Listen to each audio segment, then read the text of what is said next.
Good morning, St. Francis, and good morning, people of God. It is Tuesday, the 12th day of April 2022.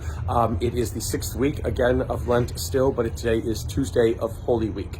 And this morning, down at the cathedral, Bishop Luis will bless the sacred oils of the sick, of catechumens, and the sacred chrism. So getting ready to go down there to help with that. But this morning, just attending morning prayer, as always, here in our courtyard here at the Franciscan School. It is early morning, and so the students are just arriving, and morning prayer will begin in a few minutes. As you can see, most of our azaleas are beginning to bloom, and it's quite lovely again here in our courtyard of the Franciscan School.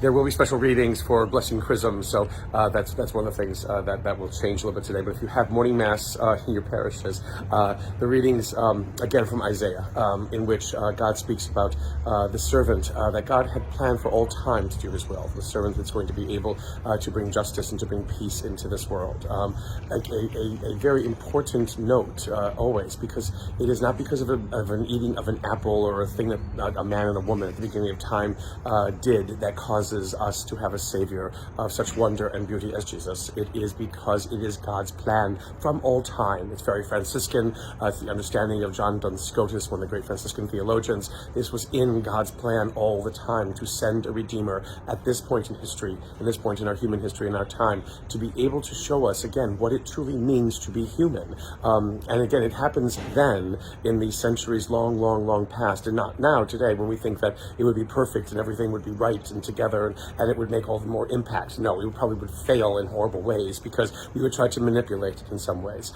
God knew that at that time in history in which Christ appears, it was the right time for humanity to now, after having been human for quite some time, to know exactly what it means to live and to act and to be as human beings, to love, to forgive, to give, to be merciful, and never to judge each other needlessly, harmfully, and without a resolve or recourse. That is what Christ teaches, and again, that is what is going to be rejected by the leadership, unfortunately, of his time.